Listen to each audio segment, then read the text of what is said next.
Hey guys, Cody with Princess Craft RV. Come along with me today as we go through this Lance 975 truck camper. So let's get started right up front here on a couple of things that you need to know. Cord for a Lance is going to be proprietary.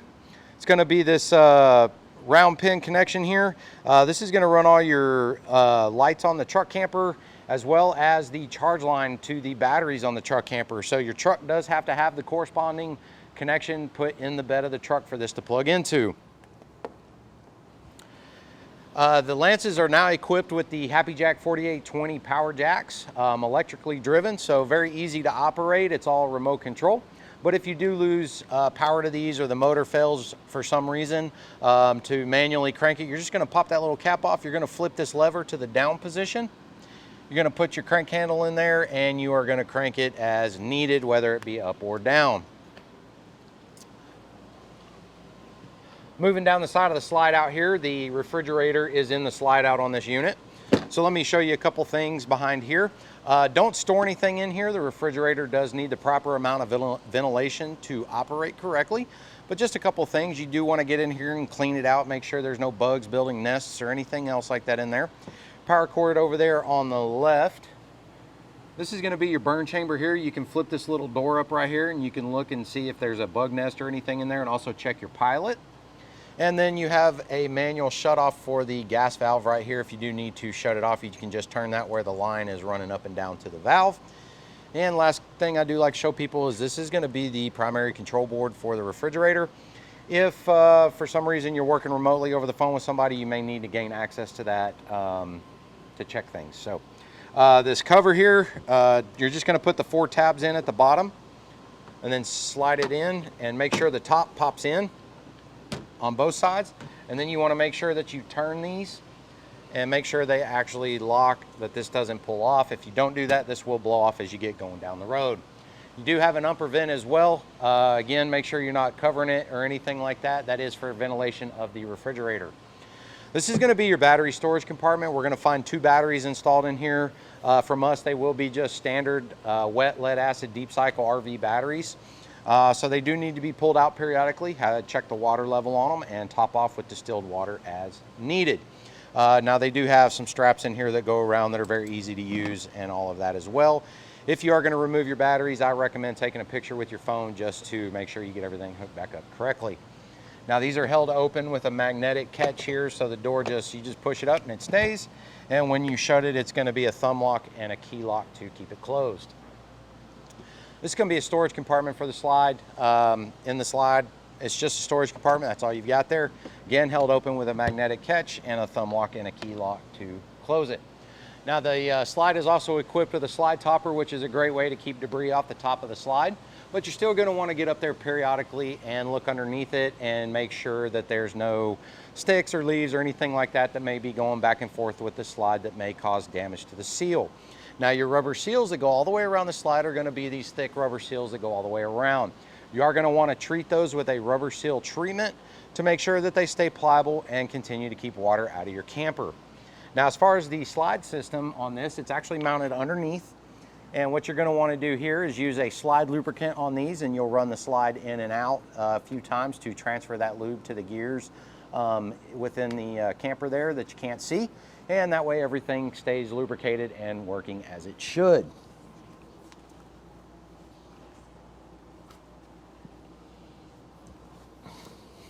Moving back here to the inside of the wing, we're going to have 2 water connections, one white, one black. The white one's going to be our potable water or our freshwater hookup for city water connection with a drinking safe water hose, and a water pressure regulator will provide all your water to the camper. Now the bottom one is going to be black. That's for your black tank flush. You do want to use a designated black-gray flush type water hose. You do not want to use your fresh water hose to do this.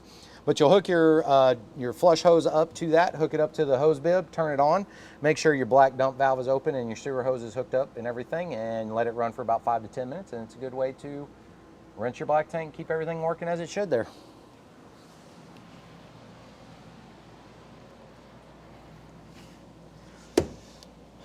Little compartment back here under the slide is going to have kind of all of our main controls in it here.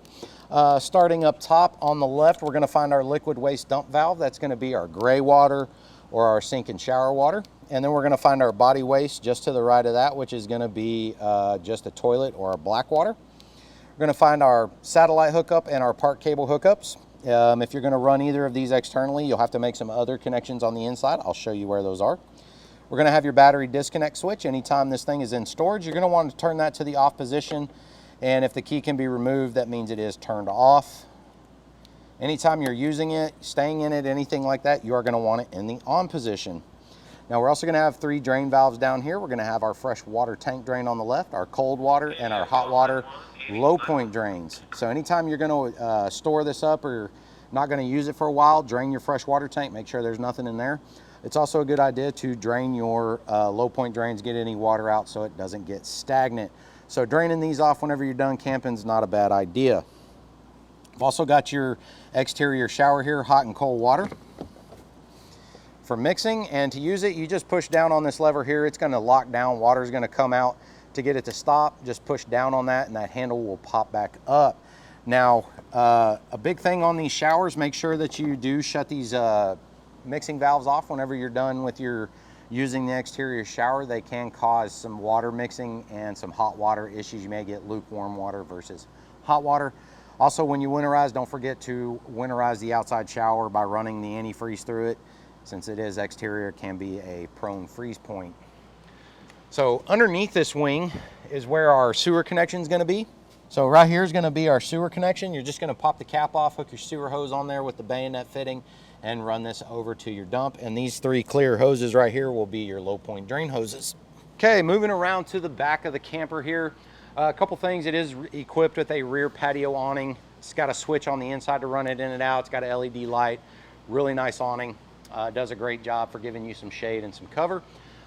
With awnings, anytime it gets a little windy or rain, you're going to want to put them up so you don't cause damage. We do have a rear storage compartment here with some pegboard on the inside, so you can get hooks and hang stuff in there and kind of organize it. It's a pretty neat little storage compartment.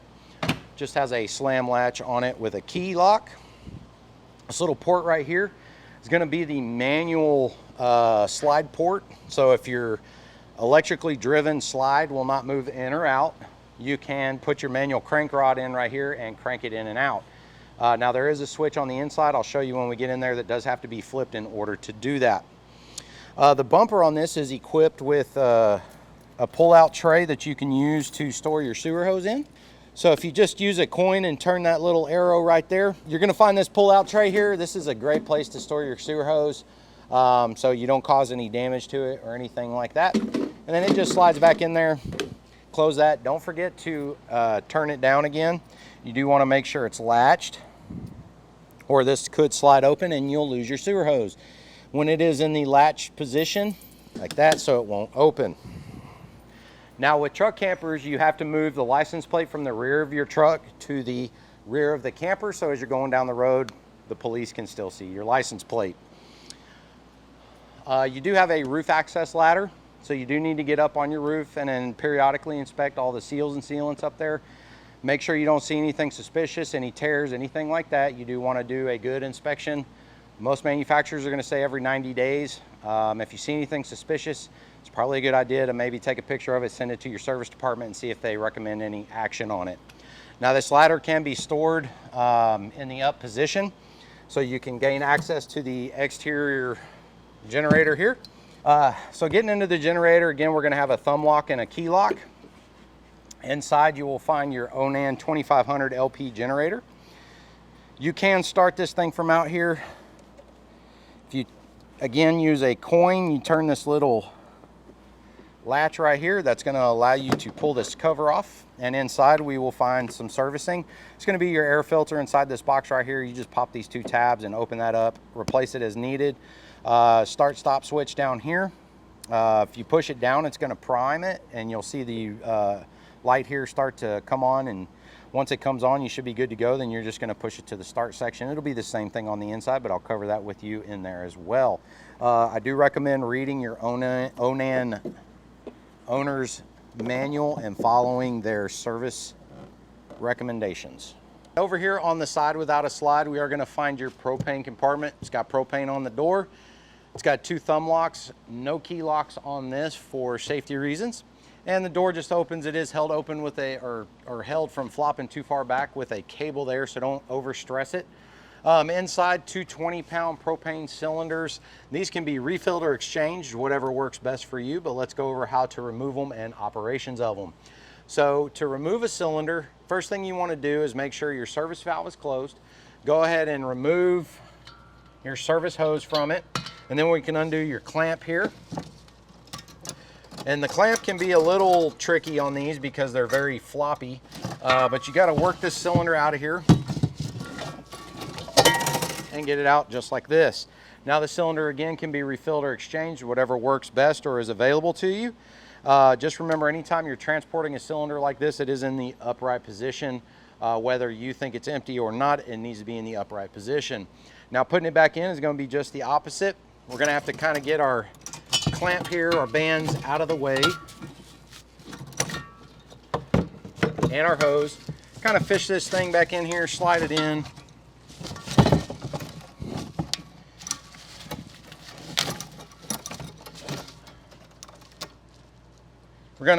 To do this, we're just gonna fit that little T-end right into the groove on the end of this thing. And then we're gonna snap this over. And now we can reconnect our service hose. And then we can turn our service valve back on. Now when you have pressure flowing to your pressure regulator, the little indicator here is gonna be green. Red means you have no flow or it's empty. Now this comes equipped with an auto changeover regulator, which is this guy right here, with a selector switch on the top that can point to your right tank or your left tank. So if you have both cylinders open on here, it's going to automatically draw from your source tank, which is wherever this is pointing first, and then when that one goes empty, it's going to automatically switch over and start pulling from the other tank.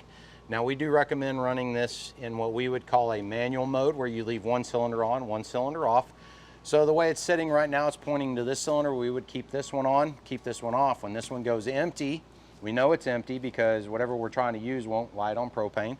We're going to go ahead and flip this over, close this cylinder off, and open up this one and resupply propane to our system. Now we can take this one out and go get it exchanged or refilled and put it back in and kind of keep the cycle going to make sure that we always have propane.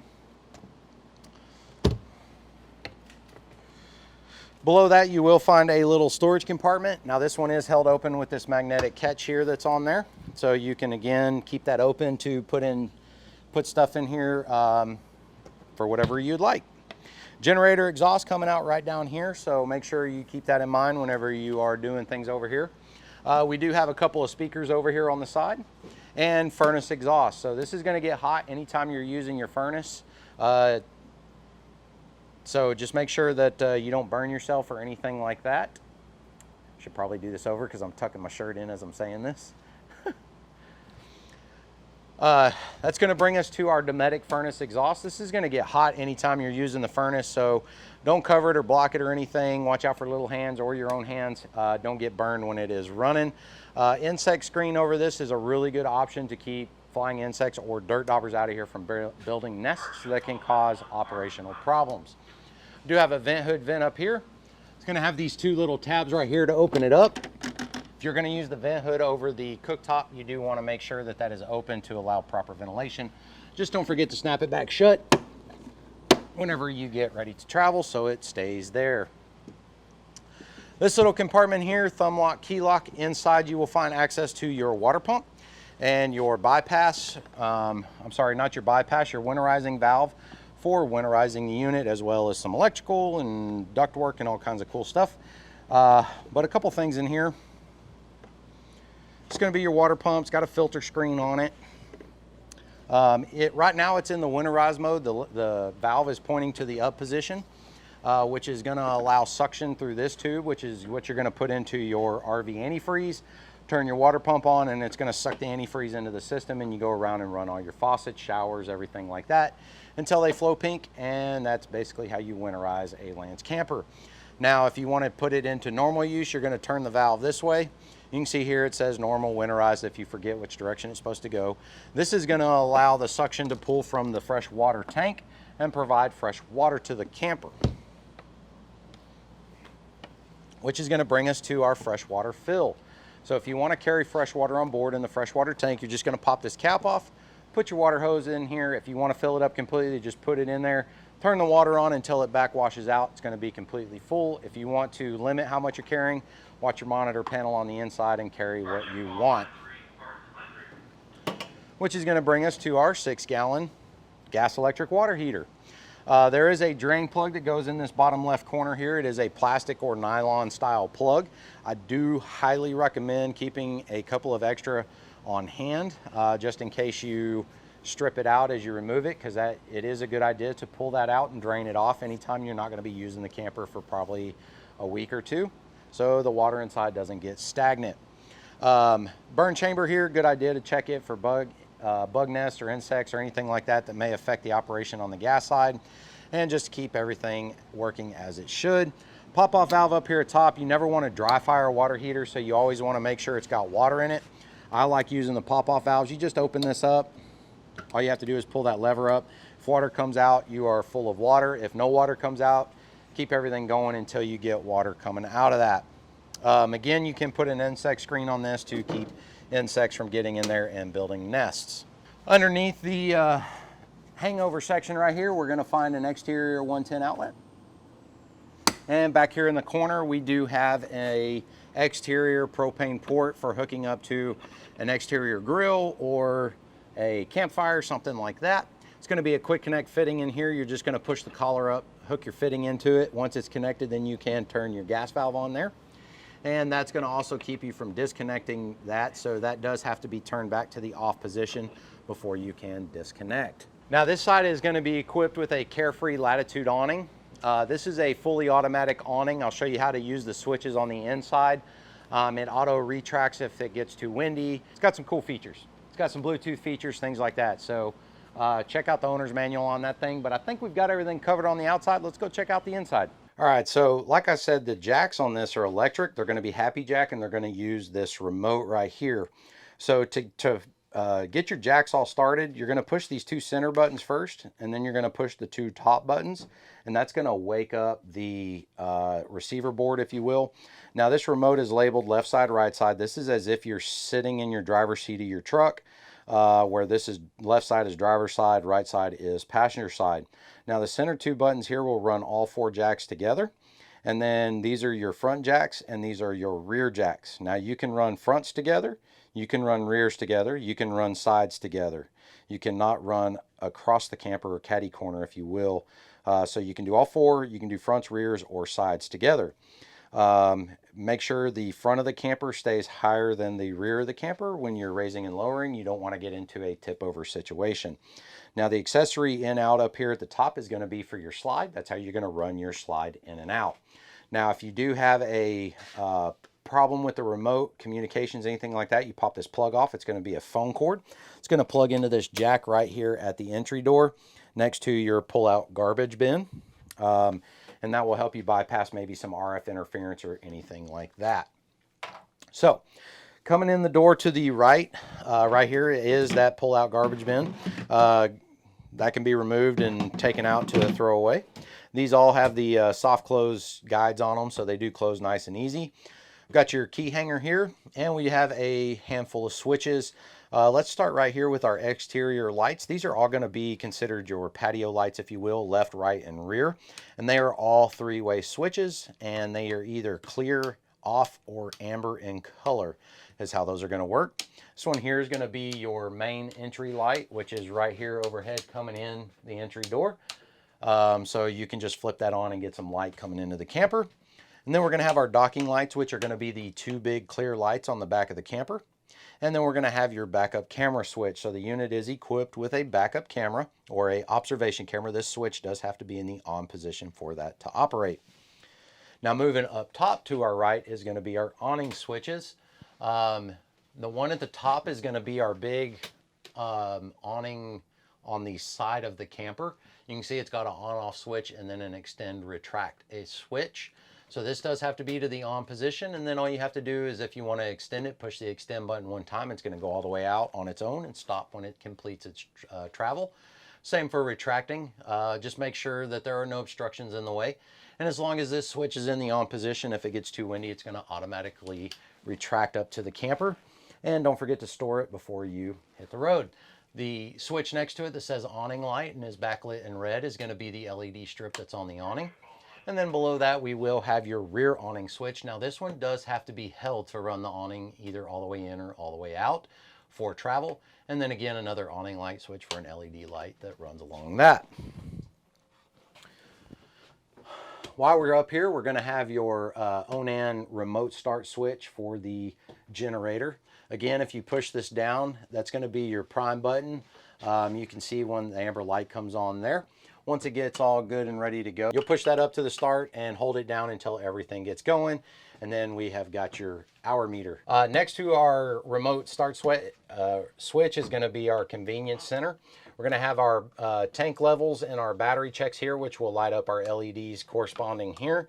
You can see that we will have, right now our fresh tank is full, gray tank is empty, black tank is empty, and batteries show full. And then we've got 3 switches. We're going to have our freshwater pump switch. If that's on, you will see the red light corresponding to that. Water heater gas, if you're going to fire it on gas, you're going to turn that on. The gas light will come on. If everything works fine, no other lights will come on. If it fails to light, that DSI fault light will come on. And the last one's going to be our electric side of the water heater. If you want to run it on 110, that little light will light up right there whenever you flip the switch on. And you can run it in both modes for faster recovery. That's going to bring us to our Jensen Entertainment Center. This is going to be your DVD player, CD player. You can Bluetooth connect to it with your smartphone to stream music, things like that, which will then play over to your TV for videos and things like that. Now your blinds at your kitchen area are going to be regular mini blind style. So they are going to have the strings and the wands for opening and closing here. And we do have travel lock tabs down at the bottom. So if you want to travel with these in the down position, make sure you do latch them in or they will bang around and get bent up. Our light over here is going to be a 3-way switch.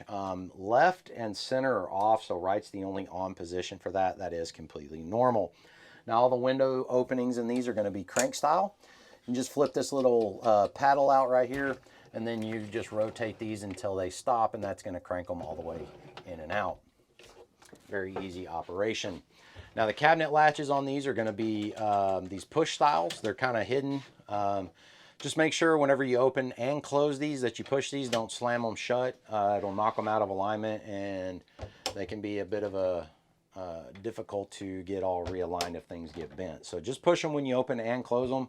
Release, make sure they latch. Now in this cabinet up here, you also find your 110 cord for your microwave. As you're putting stuff in, taking stuff out, just make sure you don't accidentally knock that loose. Speaking of microwaves, High Point hot plate style microwave, no turntable in here. Pretty cool new microwave that they've got out now. Our vent hood here has a light on it, as well as a fan. Remember, if you're going to run the vent fan, that the flap on the side of the camper does need to be open. That's going to bring us down to our 3-burner cooktop. To get your top open, we're just going to pick up, and the front section is going to fold right on over, and then this is going to kind of drop down and kind of lock in right there. Now to get one of your burners lit, you're just going to select your burner here. You're going to turn it to the flame there, and then you're just going to rotate your striker until it lights. Do your cooking, and then don't forget to turn it off. Now I do recommend letting burners cool before you close the covers. To close the cover, you are going to have to pick up on it slightly and then just tilt it forward and it will close. Now to get your oven lit, there is a pilot light down in here, so you have to turn this knob to pilot, and it even says push and hold, so you have to turn it there, push and hold that, and then you're going to use a stick lighter, and you are going to light your pilot right back in here. Once it gets lit, hold the pilot knob in for about another 5 seconds until you get a good established flame. Let it off. As long as it stays lit, you're good to go. Set your temperature, do your baking, and shut it off when you're done.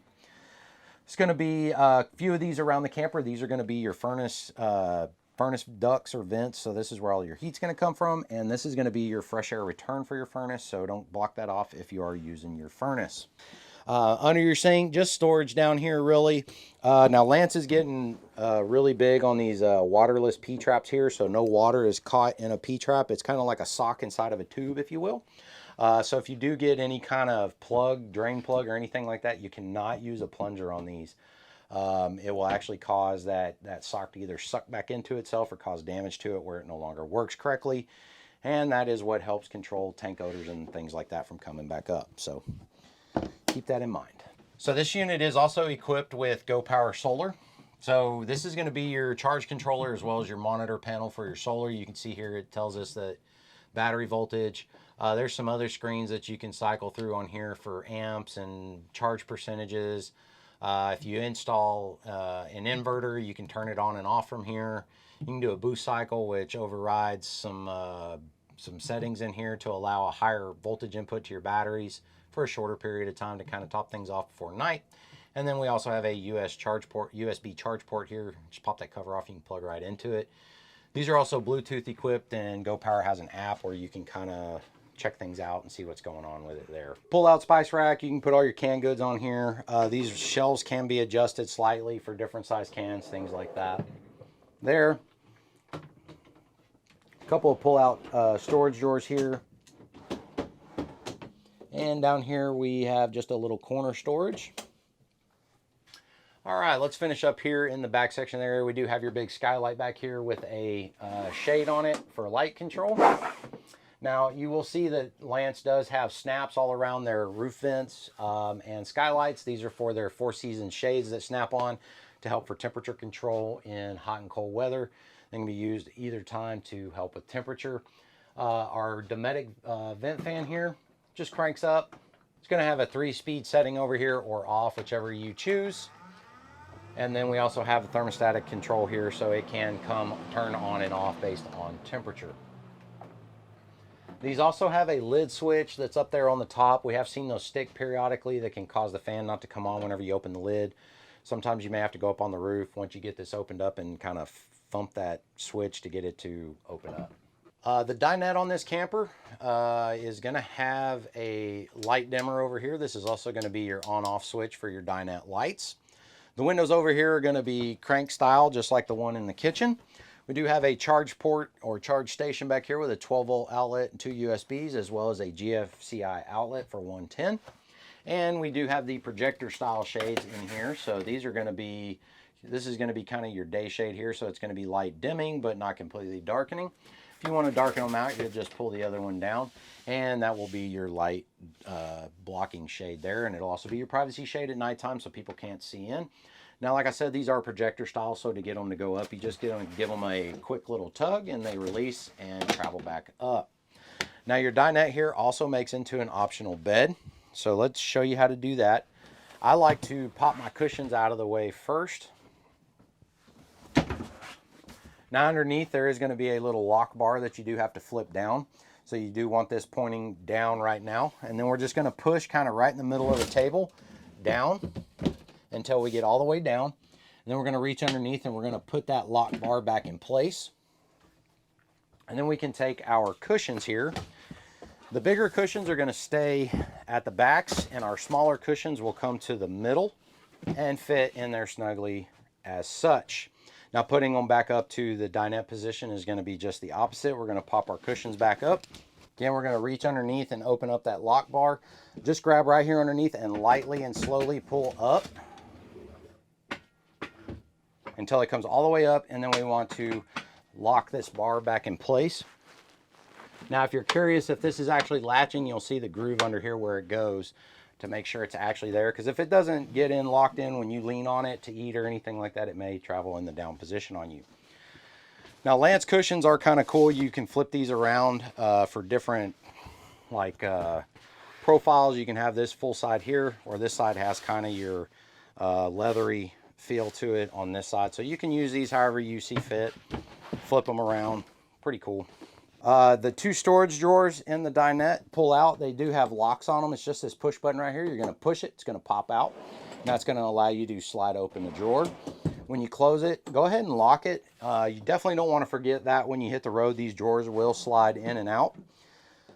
These are going to be your 2 crank handles for this camper. The short one here is going to be for your jacks if you need to manually crank those. And the bigger one here is going to be for your slide out if you do need to manually crank that. So for manually cranking the slide in and out, there is a switch right here that says unlocked, electric drive, all this good stuff. It's this one right here. This does need to be down, which is going to be the unlock position, which is going to allow you to manually crank the slide in or out.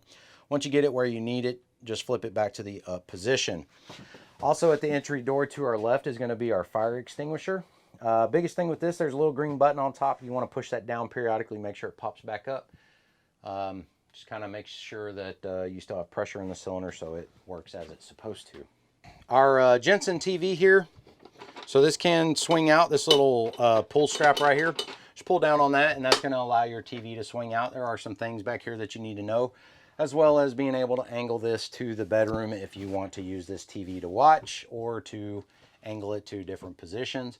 But back up in here, we do have a couple things. This is a 12-volt power TV, so it does have a fuse in line here to power the TV, which plugs in right here to this 12-volt outlet. We do have a 110 outlet back here. Remember, there were a couple of connections on the outside of the camper, one of them saying cable. So if you're going to hook up to part cable, you're going to want to turn this little booster off. That's going to allow the cable signal to pass through and feed to your TV. Now over here on the far side, we do have two USB connections. The one that's made right now is from your Jensen radio to play your DVDs and everything. The other one is going to be for satellite connection. Now your other satellite connection ports are going to be in the bedroom. So I will show you those as soon as we get up there. Now anytime you get ready to travel, make sure this is securely latched back to the wall. Now you do have some other storage slots here, magazine rack, things like that, another furnace exhaust down here along the floor. Norcold refrigerator. Very easy operation. It's just going to be a selection of 3 buttons. First one's going to be our power.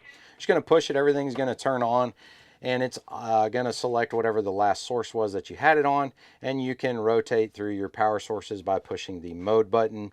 Now this is going to be a 3-way refrigerator, which means it can run on 110 electric, which is going to be that little symbol right there. You can run it on LP gas, which is going to be that symbol. And then the last, but not the favorite, is going to be battery. And then there's also auto mode. So we recommend running in auto mode and letting it switch to its most reliable source. We definitely don't like them running in battery mode. They tend to drain our batteries down pretty quickly. 110 is going to be the best source. LP gas is the alternative to that. So, you know, let it do its thing. And then our other one will be your temperature select. You'll have 1 through 9 on there, 9 being your coldest setting, 1 being your warmest. Now overhead over the refrigerator, we will find your 9-volt powered smoke alarm. Test it, replace the battery as necessary. All of your ceiling lights in here, except for the main one for the entry switch, are going to be switch controlled on the light on the side. There's going to be a little rocker switch that turns side to side there to turn things on and off. So let's talk about your dometic air conditioner real quick. We do have a couple of vent selections here. We do have the ends here that can be open and closed with these little knobs. We do have little side vent flaps here that can be open, and then we have a main air blast straight down out of the big one that can be open and closed here. Now these are also equipped with filters on each side. That's what these little graded sections are for here. You just pull these straight out and you'll see that these are going to be your filters. They can be cleaned with warm soapy water. Let them dry completely before you reinstall them. They do slide back in, and they only fit on one side. You can see this indentation on this side right here should face down towards you. If you face them up, it will go in on the wrong side, but it's going to be really difficult to get them back out the next time you need to service them. So they're going to slide in. Don't cram them. They should slide in nice and easy and pop right back in. If you cram them in there, you may bend the plastic frame, and then they become pretty much trash, and you got to buy new ones. So on how to operate that, it's going to be our dometic capacitive touch thermostat here. This is also going to control our furnace. So we've got 3 buttons on here. We're going to have a mode with 2 arrows. So to cycle through your modes, if we touch this, you can see the first one's just going to be fan, and we can use the up and down arrows to cycle through our fan selections. And then the next one's going to be our cool setting. You can see the snowflake down here. We'll use our up and down arrows to select our desired room temperature. And if we push it again, you can see here it's going to go to furnace. Now another thing that this can do is you can set this to Celsius. If you touch the up and down arrows at the same time, you can alternate between Celsius and Fahrenheit. So coming into the bathroom, right underneath our sink, you'll see here we do have a 110 outlet. We do have a storage drawer, cabinet space down here. Now this little panel right here can be removed for access to the bypass valves for the water heater. So for winterization purposes, you do want to bypass that, and then you have to unbypass it whenever you are ready to use it. Your light switch is going to be over here on the wall by the sink. Do have a small medicine cabinet up here above the toilet, towel bar, and our toilet, which is gross. And we have our toilet, which is going to be a foot flush down here on the right. So to put water in this, you'll push the foot pedal down about halfway. And then to get it to dump all the way, you'll push it all the way down, and everything's going to go into the black tank. Now you want to make sure you're using plenty of water with your toilet, and you also want to make sure you're using RV toilet tissue and some type of tank treatment to control odors and waste digestion. Now for your shower, we do have the tip out bar here that just kind of works its way around, gives you some more shoulder space here. You've got your removable clothes bar up in here so you can hang things in there to dry. Got a soap dish that'll slide up and down, as well as your shower head. You just push this right here, and then your shower head can slide up and down. Single knob for temperature mixing down here. So find your temperature and then just use your shower head and do your thing. Just below our cab over step here, we will have our power distribution panel. You'll find your 12-volt fuses on the left and your 110 breakers on the right. This is basically going to power everything in the camper. If you're having some power issues, it's a good place to start. Next to that, on the other side, you will find your LPCO alarm. It does have a test button on it. It is recommended to test it periodically. They do expire. They do have an end of life. They do have to be replaced, but they will make a lot of noise if you get a leak to wake you up and tell you there is a leak. So for climbing up into the bed area, you do have a mid-foot step here, as well as a grab bar up here on the wall if you need help getting up into the bedroom area. So coming up in here, we do have a nice big storage compartment here. We do have a privacy shade. I recommend if you're going to use this, to pull along the top to get them to close up, so you don't accidentally get those little plastic guides bound up and cause any issues. And this little Velcro strap here just holds that back to the wall. Now we do have a Heike escape hatch up here, or vent hatch. These are cool. They open up big time to allow a lot of fresh air in. They also have two other stopping points for you that can be used for ventilation purposes. And then they latch all the way down. You just push that big button right there, the handle pops down, and then you can use it. They also have like a bug screen and a darkening shade there as well. Little light switch over here is going to be for your accent lighting above the bed. You do have two reading lights that have little push buttons on them to turn on and off. And this little cubby space up here above your wardrobe is going to be where your satellite receiver goes. There's a 110 outlet up here to power it, and there is a coax and an HDMI port. The coax port will hook up to your satellite receiver for the incoming feed from your exterior satellite, and then an HDMI cable from your receiver out to that port, and then another one from the open port from behind the TV to the TV. Now your wardrobe has sliding doors on it with travel latches here. You just kind of lightly pull out on those, and then you can slide these open. It has a hanging bar inside so you can hang up your clothes. You do have a storage over here. Another 110 outlet on this side. And on this side, we have a 110 outlet and another charge station with a 12-volt accessory outlet and two USB ports. And a storage drawer on this side.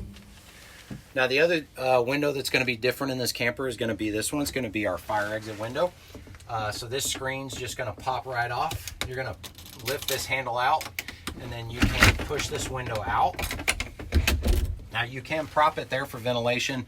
If you need to actually escape out that, you push it all the way out, and it's going to continue to open up for you so you can climb out. All right, guys, that should cover everything on the Lance 975 truck camper. Again, though, if I've missed anything, don't hesitate to reach out to us by text, email, or phone. And again, I am Cody with Princess Craft RV.